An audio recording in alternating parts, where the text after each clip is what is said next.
So, a warm welcome to our chief guest, eminent speaker, Dr. Panigrahi. He's the principal scientist of ICAR-CIBA, Central Brackish Water Aquaculture, and Chennai.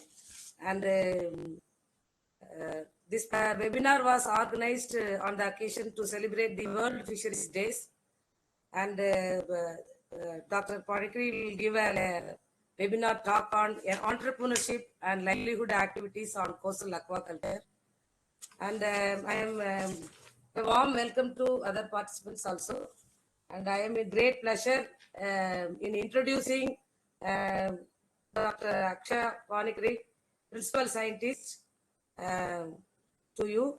And yes, Dr. Akshya Panigrahi is a principal scientist of CIBA, a graduate from OUAT, Odisha, followed by MSc Mariculture as a brilliant academic career.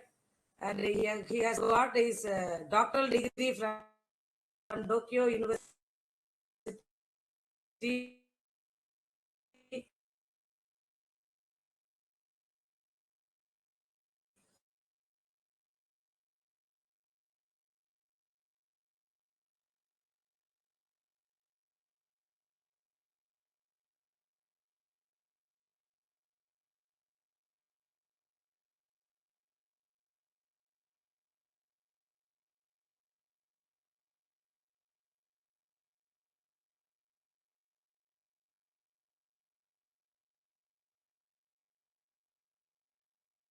in shrimp farming, and our research areas are diversification of species and systems, eco-based sustainable farming, bioblock and organic and RAS, shrimp larval rearing and hatchery technology, and then shrimp immunity. So, Sir has a vast experience in the coastal aquaculture, and he has delivered lectures in the area of entrepreneur. Today he will be giving a lecture on entrepreneurship and livelihood activities on coastal aquaculture, and I invite you, sir, to deliver this webinar. Thank you, ma'am. Thank you for the nice introduction, and a very warm welcome and happy afternoon to all our friends and colleagues there, and I think some of them students also. So I'm really my gratitude for Madam, and also the these other faculty and staff of Institute of the Ocean Management. I know you people are doing very good work, and also this gives me immense pleasure that this day, World Fisheries Day, is being celebrated, and I'm very happy to be here with all of you. And let us make it more interactive, this session. I'll be presenting, but you can have anytime anything, you can raise your hand and you can speak, and you can make it more interactive, because we are in this coastal aquaculture. Coastal aquaculture, as you know, is one of the most fastest growing, even in the fisheries sector itself, it is the fastest growing sector. And if you see in India, there is a phenomenal growth. If I just compare for last in 10-12 years, we have reached almost like 10 times. We have increased our productivity and production, and also and it is associated with the export earning also. So we are almost getting 45,000 crore rupees India is earning because of this coastal aquaculture, and we are exporting. Here the entire product used to be exported. So this is a very, very dynamic field, this coastal aquaculture, and whatever we produce there, there is a market for that. We don't need to look for market, and also there only it comes the entrepreneurship.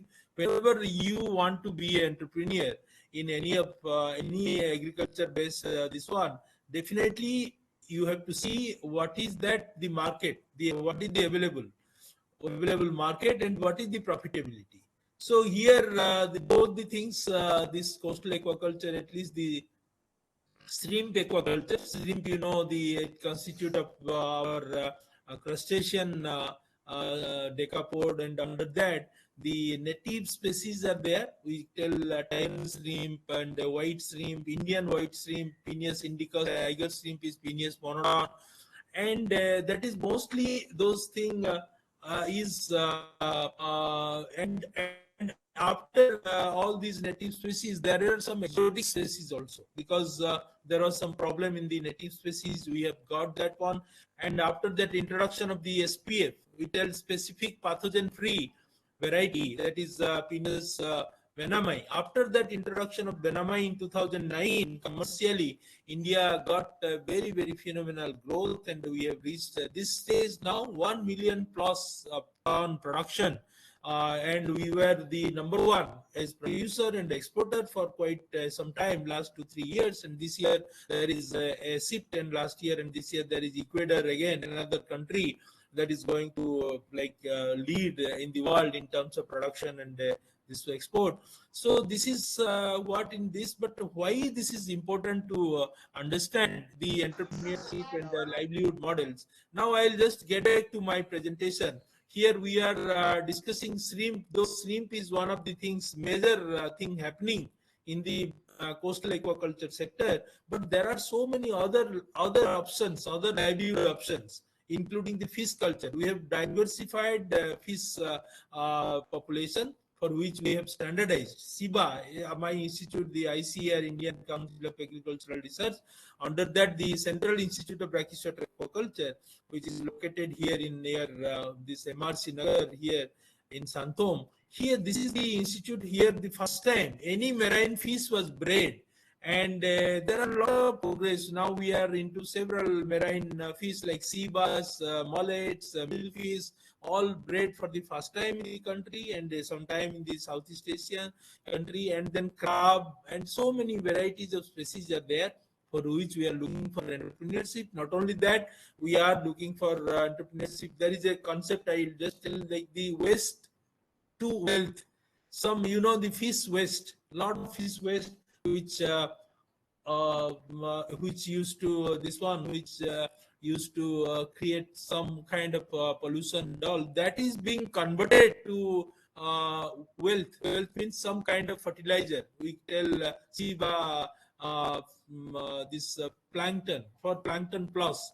It is a product we made which can enrich. These are all organic produce, so we can enrich the water body to create more of plankton. So you see, the waste also is being converted, and for that some entrepreneurs, some fishermen, our friends from nearby village, they came forward.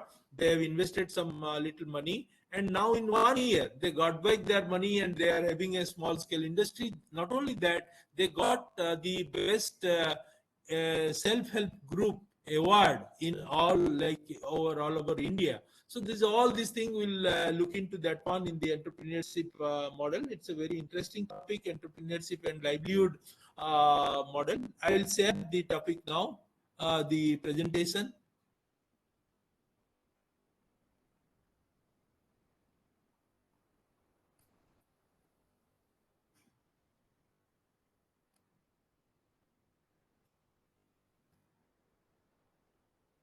Is it visible? Hello? Yes, sir. It's visible, sir. Yeah. So the slide is full scale slide. You are able to see? Yeah, yes, sir. Okay. So this is the topic given to me today, that entrepreneurship and livelihood options, or like activities or options in coastal aquaculture. So I just gave you the brief idea of coastal aquaculture and how it is very important for the country. In one way, in agriculture, we say the basmati rice, that is being exported, a highly exportable commodity from India. And they are also, they get some export value. We are very close, or maybe sometime more. This potential of this coastal aquaculture, if you see, we are looking for doubling the production, doubling the export. Suppose now we are getting 50,000 crore from the seafood export.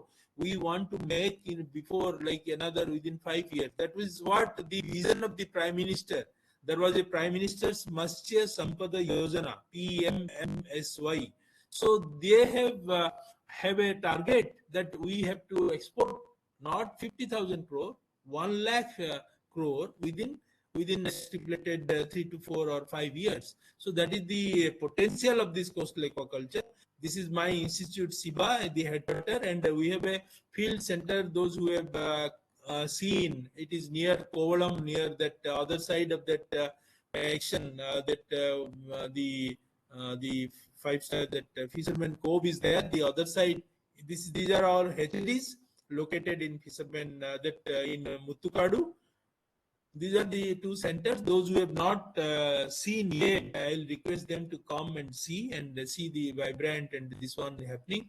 So this is what the timeline of production, timeline of the hatchery established. See, any production system, when you talk, there is a total life cycle have to be completed. When you want any species, any particular species to be commercially viable, somebody can do the culture. It's not that wild seed you collect. We are collecting many wild seed, but aquaculture, when you talk of, it should be some hatchery production system should be there. And now any one of you also, there is a tremendous scope in hatcheries of the finfish and also hatcheries of the shellfish like shrimp and crab. So anybody can jump into that one as an entrepreneur, and maybe depending on the requirement, you may require some 50 lakhs to 5 crore or 50 crore. But if you have that, hatchery is a very profitable business. Then in the timeline 1995 to 2006, there was a lot of disturbance once the culture started and scientific farming started. We tell once the establishment of the hatcheries, we tell in TAS Park and OS Park, two of the major hatcheries in Andhra Pradesh, Vizag, and Odisha in Gopalpur. These two hatcheries started by Marine Product Export Development Authority, and once it started, the people earlier we were doing traditional farming.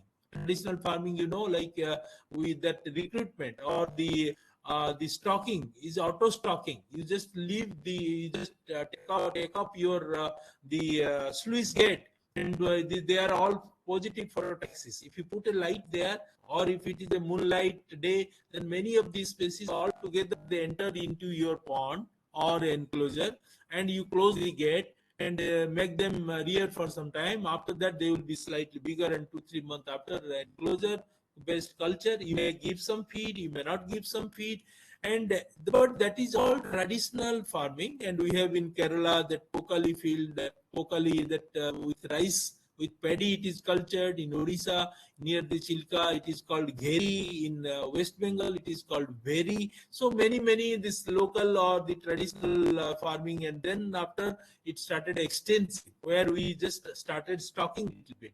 After that, semi-intensive. Management is more control type. You know how much you are feeding, how much animal is there. You know water quality, what is your water quality. If the pH drops down, you put some lime. If the ammonia builds up, you exchange some water. Like that, so and so forth. Many management practices are imbibed in those semi-intensive systems, where the productivity also increased to 2 to 3 ton in case of then intensive, little more productivity. But again, as the time passes with this scientific farming, there was some viral disease outbreak. Any intensification sometimes brings unpleasant stories. This is in the stream aquaculture or in the coastal aquaculture. The disease is one of the major problem for us, and the environmental concern also. People, it is not exactly environmental concern, because you are also a ocean management institute. So environment is manageable. From aquaculture, there is no much pollutant except for the nitrogen and phosphorus little bit on. But then there are environmental activism. Those people, they always tell, because there is a lot of money people get, and also some people, they create a lot of confusion. So these viral diseases, that because of that the profit rate decreased. So we had a very turbulent time from 2006 to 2009, when the entire production gone down, and there was anti-dumping duty and other thing. So everything was, then the introduction of the SPF shrimp happened. SPF means the specific pathogen free. These shrimps were even they were inferior to our shrimp during their native state. But then later, when the some of the scientists and entrepreneurs, they taken these shrimps like Penis venami, which is native to not to India, to this is South American countries. They have taken those species, they have done the selective breeding, and finally they come out after 5, 6, 10 generation. Every generation there will be little improvement. When you do selection program, you have several families. Family means mother, father, and all. Then finally it will come to a stage where you get better progeny. And every time there is growth is selected, or you can select something else also. But growth is selected means some every generation there will be some improvement in the growth. So like that happened now. After the introduction of the SPF Menama shrimp, the production gone 2019. We got 8 lakh metric ton production in the stocking of 61 billion seeds. So we have a lot of hatcheries, 600 hatcheries and 8 lakh production. So many export this one.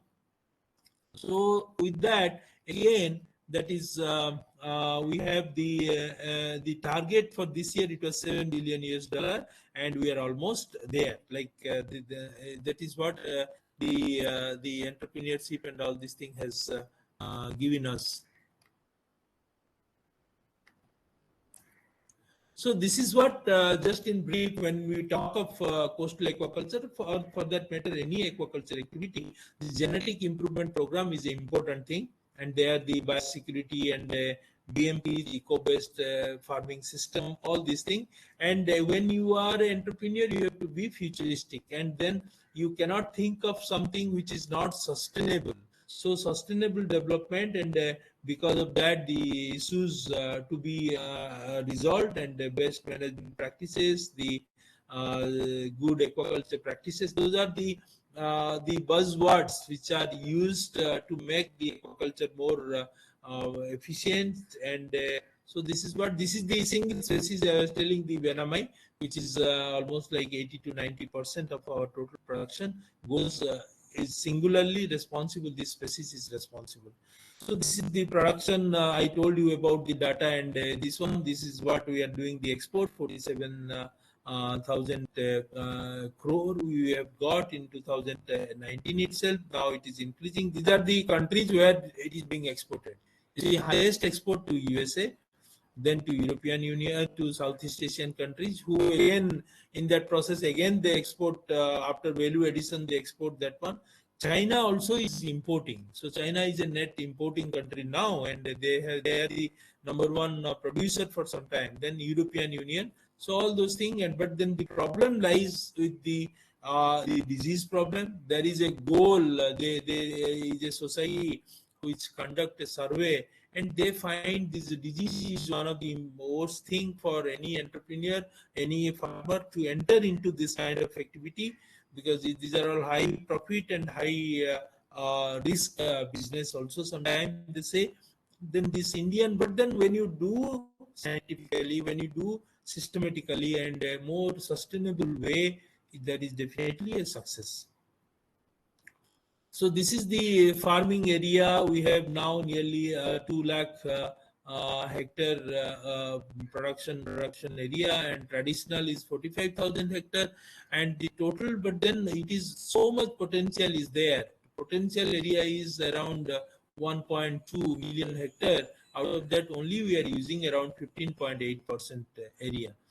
Then the hatcheries, as I told you, now the production we are getting is 1 million. We have a target of 14 lakh ton, 1.4 million by 2025. And for that, the seed quantity also should be more. Now around 80, 90 billion seeds we are producing. We need 125 billion. So for that, 100 million capacity, that hatcheries, if it is there, then we need so many hatcheries also now. At least another 100 hatcheries, small hatcheries.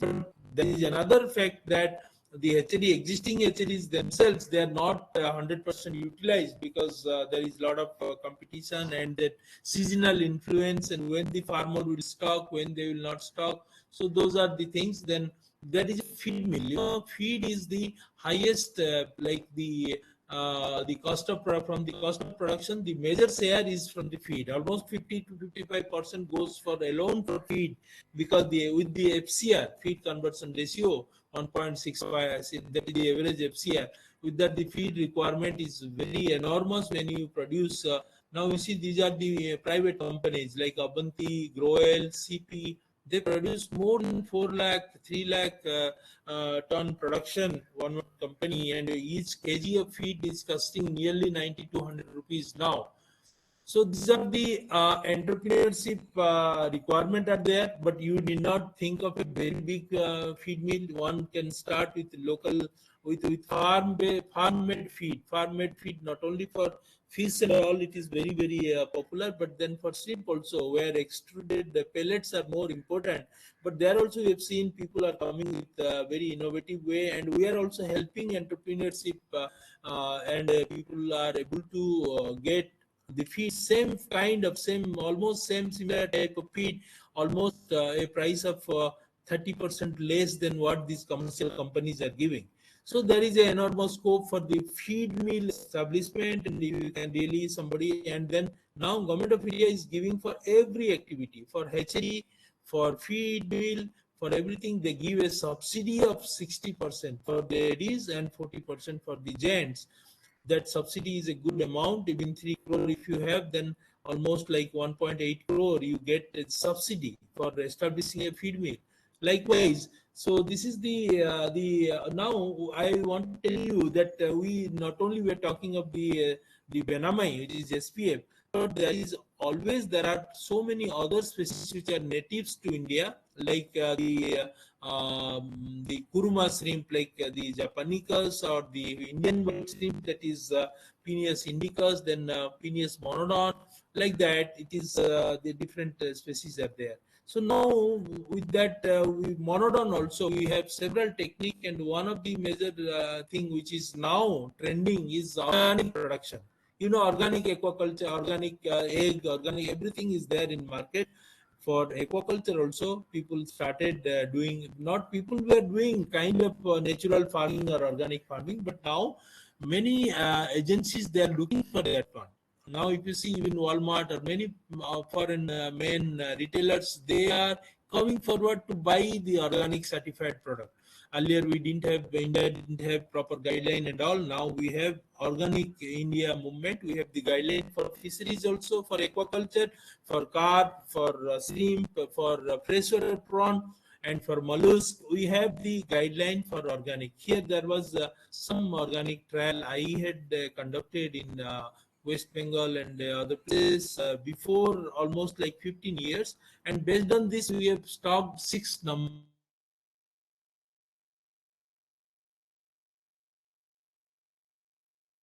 of shrimp. The entire productivity was 1305 kg per hectare. So that is what shows the potential of the organic. But then other thing is, here all organic input were used, vermicompost was used, yeast-based organic preparations were used, low fish meal were used. So this is what, in short, what we have done. And you can see how the organic pond looks like. It's a kind of in the dikes will be full of horticulture or other crops, and so it is an integrated farming kind of thing. There is no absolutely no like we stop passage of anything. It is open to anybody. And mangrove, it gives it like the mangrove or natural farming in the mangrove area, that is also promoted in this one. But you should not destroy the mangrove. And these are the the vermicompost, how they help. Here the cost of production is one of the major thing which now farmers are interested to look, because their only profit margin comes down. If you are not able to produce something in a very profitable way, then your cost of production goes up, and you will reduce the production will go down. So this is what the organic farming, and we, in association with organic farming, again another eco-based, environmental friendly, ecosystem based farming, we are telling is biofloc based farming technology. Here biofloc we produce by introducing carbon and making a carbon nitrogen ratio in the water, so that ultimately this which is coming out is the heterotrophic bacteria or the bacillus and some the beneficial bacteria.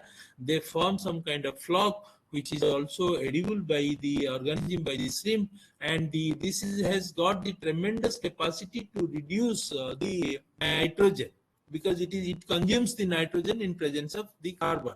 So this is a very beautiful technology where it is very environmental friendly, and the tanks and this one, even without it's having a very good water footprint, we say that, because you don't need much water, because many high density stocking and high density production is possible even without any water exchange, because water is purified.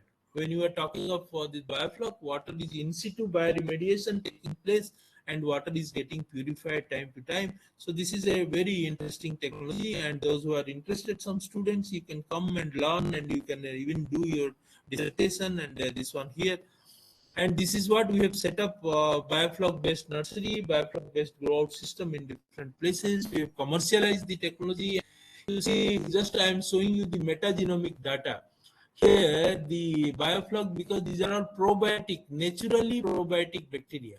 So you can see when I increase the biofloc concentration or make the carbon nitrogen ratio little higher, more than 5:1, when it is controlled, you can see there is a big number of vibrio. This is metagenomic study which gives the more number of which is that vibrio or this one. Here what we find is a very important group of this one. When it is the biofloc is 5:1, the vibrio numbers reduce drastically. When the biofloc is 10:1, again it is reduced drastically.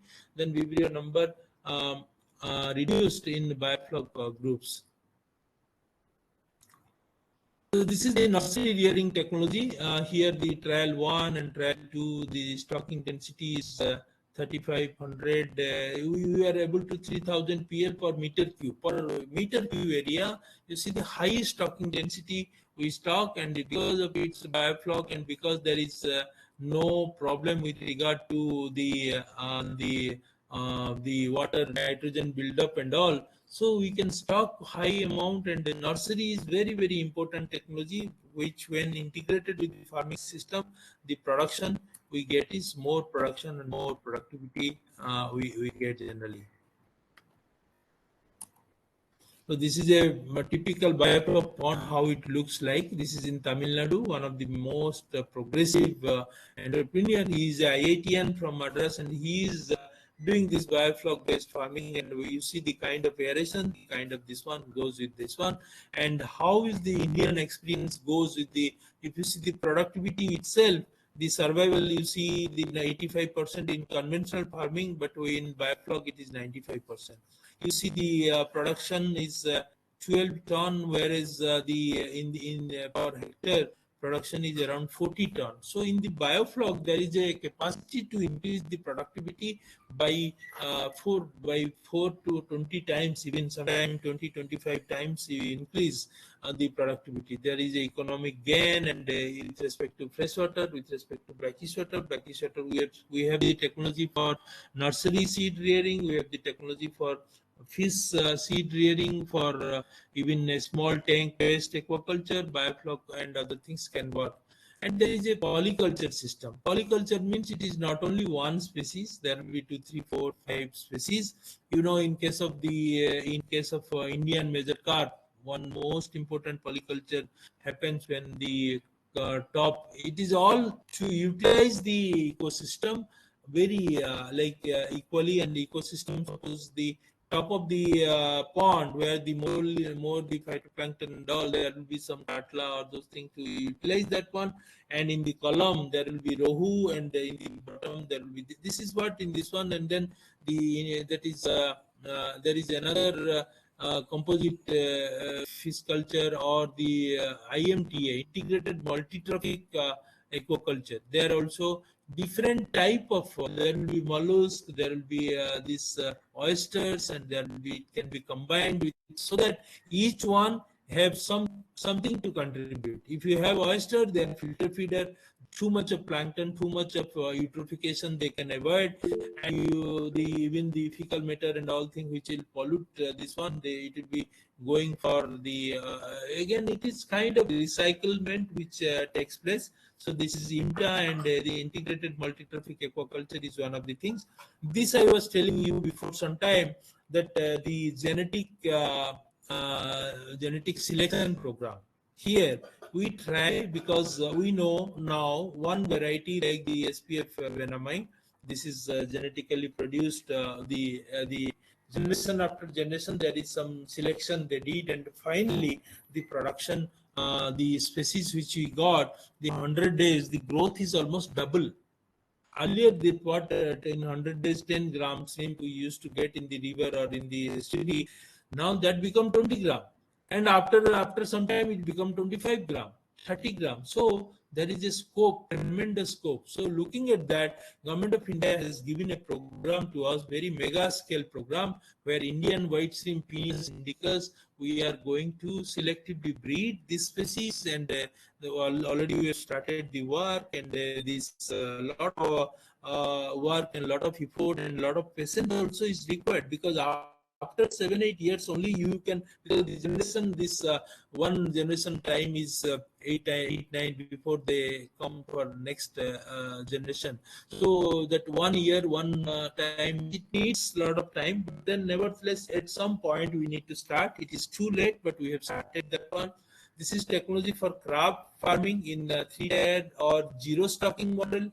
Mud crab is a high value seafood. Here the price goes even to 1500 rupees per kg, but it's long rearing period. 1 gram is very difficult, 1 gram to reach 500 gram. So poor survival and associated production loss is always discouraging for the farmer. To avoid this, a 3-tier modular system. You divide that into nursery, mid grow out, and final grow out, and at every step you lose some survival, but it will not be as drastic as you think finally. Then the productivity of 1 to 1.5 ton per hectare is possible, and there is a ready market, and it can also by live crab can be exported. And this is what we have, the hatchery, this Asian sea bass production.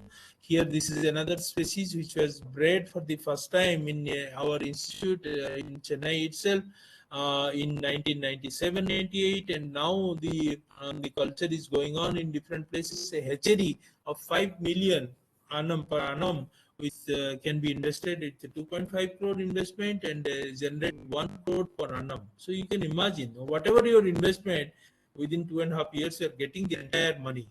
So package for different rearing systems such as ponds and cages, tanks, recirculatory, this one. So this is what the same small fee of this sea bass, which is hapa reared. This is what we call livelihood.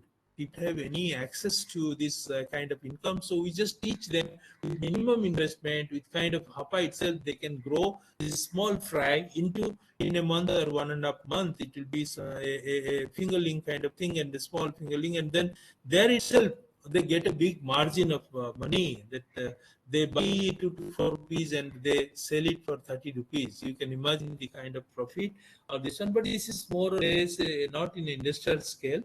And this is another species of very important. It is called chanas or milkfish, and this is also good.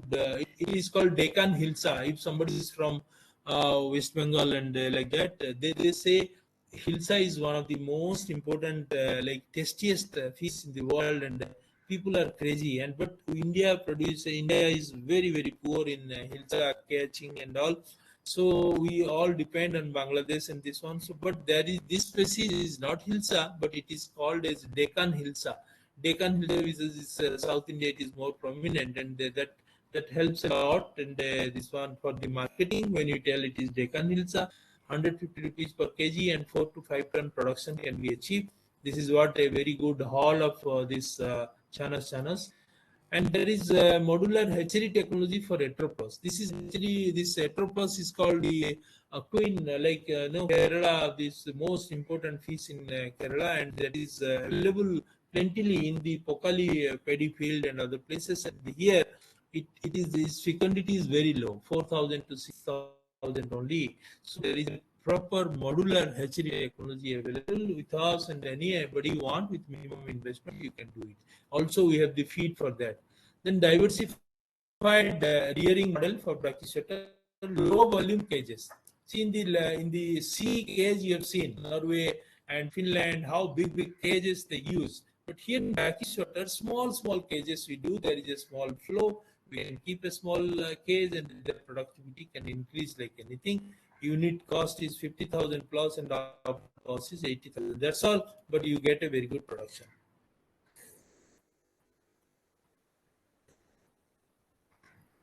This is then comes to the product. We have also, as a scientist, we have group of scientists. We are microbiologists who are environmentalists. So we develop so many kind of product. So anybody want to start with, they can send some MOU, they can take the technology, they can produce, and they can sell it.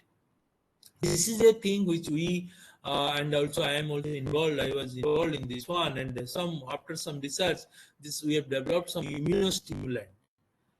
Like immunostimulant, the concept, I think that when you are immune, it will work as an immune booster.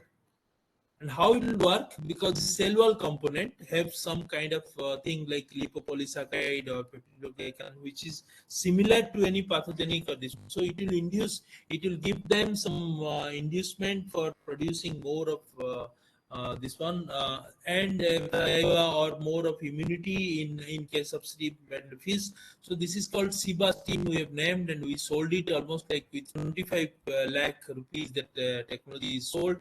And this is very important thing. One thing I wanted to tell you: the fish waste can be converted to high value product, and this is the particular farmer we call here nearby our institute, Nambikai Fish Farmers Group, and those group in 2019-20 they have taken this technology, and you can see the tremendous growth they have. They have a small machine, and they can collect the fish waste, and they can always use it as the gross income from this one. CIBA Plankton Plus, this is around the net income they got. Gross income is 15 lakhs. That is, you're telling about 1 year, and the first year itself. And they got the best self-help group award from the Minister of Fisheries. So you can imagine the kind of this one. So they have put the effort and they've taken the technology. So that is what the entrepreneur, and nothing much rupees. But they have utilized as 10-12 lakh rupees, and CIBA, we gave them all the facilities, and then they are getting back the money in within a year, and within 1-2 years getting back. Then another entrepreneur, it is Abdul Kalam Fish Producer Group. They are again another group who are producing by cage fabrication and cage aquaculture. Cage aquaculture they promoted, and the nursery and pre-growth it was done, and the area was only 0.2 acre and 1.2 tons production, and then price, CIBA is very costly, so net income is 2.16 lakh. CIBA satellite nursery rearing in flow-through system. Name of farmer is Mr. Kosik. So this is very interesting. Like you, before 2 years, these are not BFSC or graduate student from some college, like in West Coast, and they came to us. They told we want to be trained in a particular nursery rearing of, and then number of fingerling they produced is 35,000 in 1 year. And in that one gave them the profit of around 14 lakh rupees, 14 lakh gross income, and net income was 12 lakh rupees. So with that income, these guys are so tremendous in their effort, and this one they didn't stop there. They wanted to have the hatchery itself. They were doing some nursery rearing. Now they have signed a MOU with us to have the hatchery technology with them. So that is what gives immense pleasure, that this kind of just after graduation, people are coming forward like this with that employment and self-employment goal. And this is the cost-effective feed we have. A lot of feed mills are being set up here and there. This is called Venamai Plus. It's very good feed. 1 to 2 ton can be feed per hour will investment of 2 crore it is required, and but then there is a good market also, and there is also good this one from the PMMSY support system. And this is again a PCR kit. It is already sold. WSSB was the important thing. Way back in 2005, our institute has sold this one. The water quality kit. Anybody want aquaculture and without much complex, they can take this, and they can have the water quality. And this one we have already have the technology. Anybody want, they can have that. So this is the, when you become an entrepreneur, you must know a little idea about the variable cost, which will the variable cost like seed, feed, probiotic, electricity, fuel, harvesting, etc. It will be around total is 11 lakh rupees, and then the fixed cost is lease, the rent, and the depreciation, the annual repair. All things are again 1 lakh rupees. Total is 13 lakh rupees, and then we get that production variable and variable cost. So what is that we get is a good productivity, 3-4 ton, and we can sell, and with that market value itself in first year itself it will show the profit. Then the IoT, that computer based internet of things, and how that is being managed, and many kind of within only 2 years, these are all things less than 2 years. Now the automation is entered a big way to entire aquaculture unit, and we have also some social app. This the Bhanamai app and all, people can register their question, and within 24 hours we try to give the answer or possibility of that what is that they can help, possibility of help in their decision making. So what is the way forward? We are looking for species and system diversification.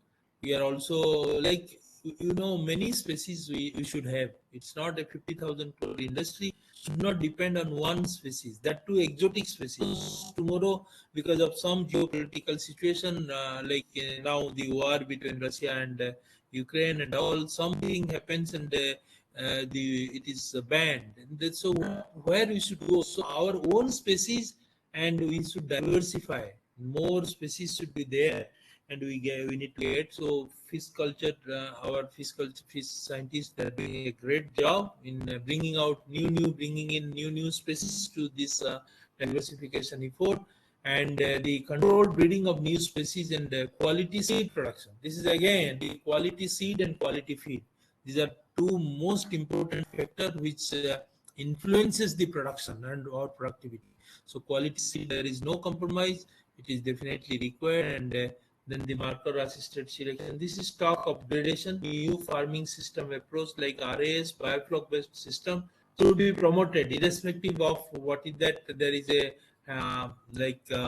limitation, or there is some kind of hitch after a lot of people fail to get proper profit or proper this one from this system is so now the thing is that this should be responsibly somebody have to do, and the new farming system should also have some like some period where they have to be proper support system should be there.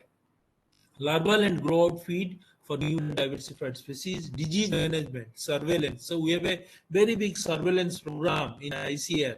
30 institutes are involved, and everybody goes to some anywhere some disease is there, they get, and they also do research on antimicrobial resistance. There is a lot of health management issues which are taken care of. So then enhancing water productivity and water budgeting is another important thing. Then cutting edge technologies for improved production and productivity. Use of sensor, ICE, and artificial intelligence in aquaculture. These are the way forward for all of us. So finally, the coastal aquaculture will aquaculture for food, employment, and prosperity. Thank you so much.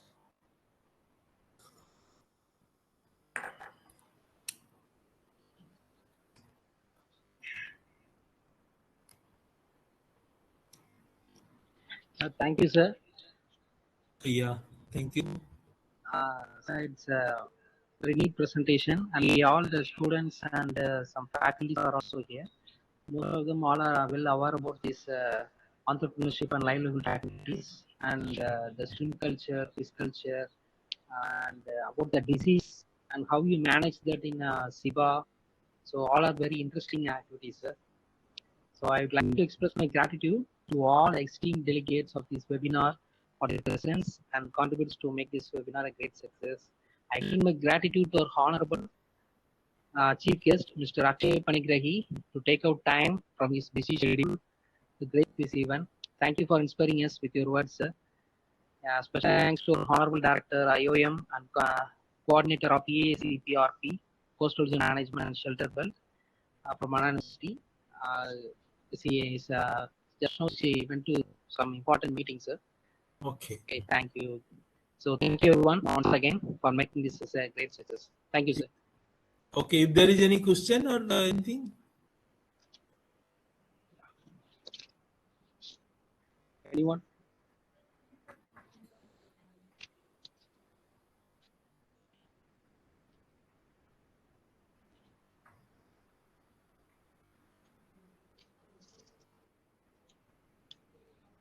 So these are mostly, yeah, please.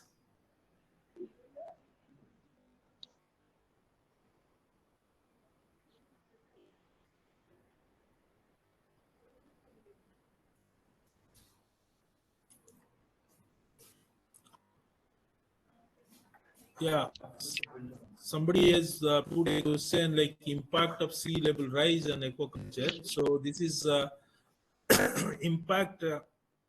Actually, always this climate change is affecting the entire spectrum of the all the field of aquaculture or agriculture. This one in a big way, and the coastal aquaculture, if you know, this is all like in the present in the coastal zone, and when there is some sea level rise, which happened also, and sometime it is all these our coastal belt will be in water, and so aquaculture areas, new areas will be created definitely, but then aquaculture itself, that the areas, the topography, everything will change, and so that is one of the things. And then also the our hatchery system where we produce the seed for shrimp and other thing for coastal aquaculture, they live they are situated just in the side of the sea.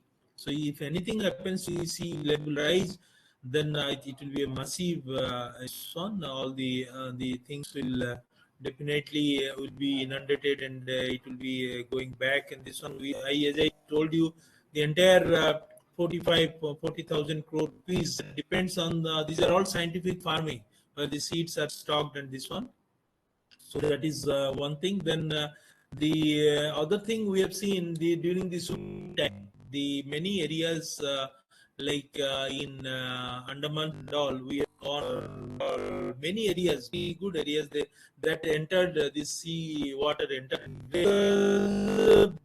Those areas could come under aquaculture activities. So that is the positive aspect. If some areas are not having the saline water, or the interstitial salinity of the soil is important. So if it is not there and there is a some kind of sea level rise, means there is a new area can be created. And thank you for your question.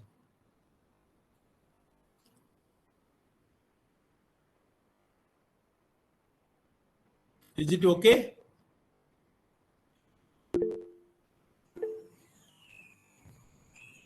Thank you.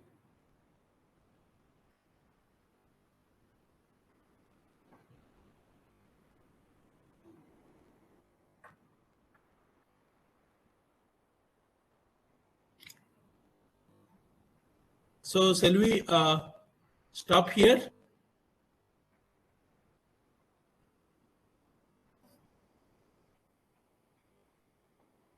Somebody is asking, is aquaculture affecting the mangrove? Not at all, not at all.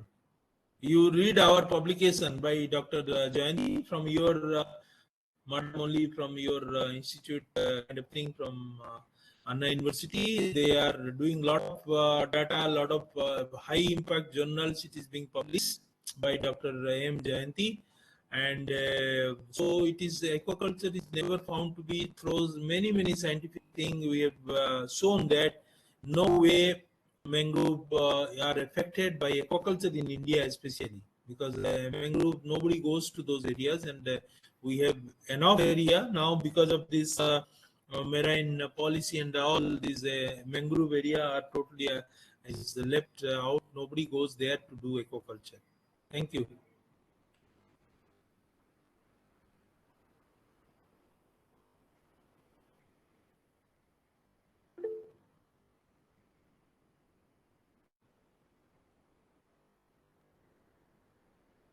Is groundwater affected by shrimp aquaculture nearby coast?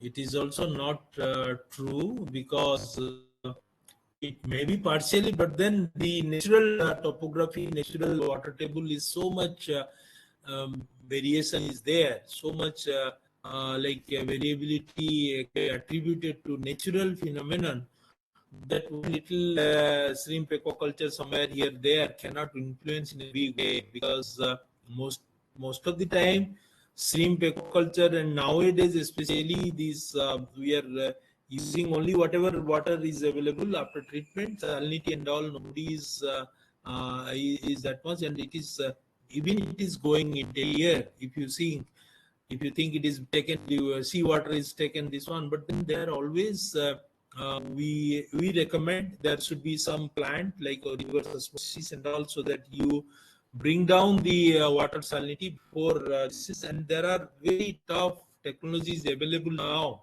One time that water is taken, it will be recycled, and you don't use so much of water also. I told you one technology is biofloc, and one, so many things are there where the water use is very minimum. Even if one time the seawater is taken, it can be used for some time through recirculation, and after that, when you want to discharge, you have some reverse osmosis plant which is not costing very much, and so that it can be avoided. Any chance is there, it can be avoided. But now again, another thing, this kind of species like Benamai or Indicus, even salinity is not a factor.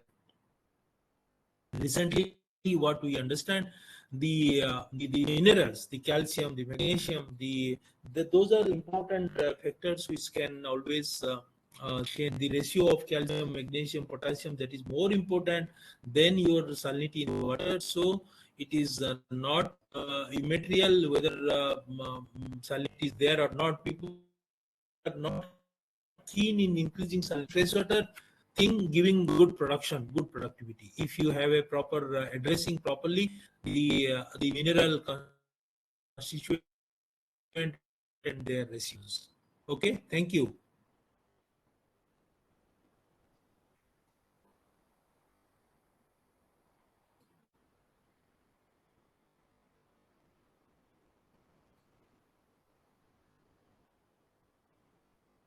So if there is no other question, shall we stop here?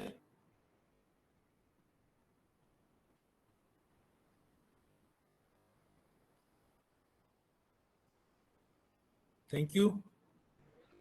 Thank you, sir. Yeah. So can I leave now? Yes, sir. Thank you. Thank you for your Once again, I thank the organizer, and especially Madam Krishnavini for giving me this opportunity to speak to you on a very noble occasion. Thank you so much. Thanks a lot. Thank you, sir. Thank you.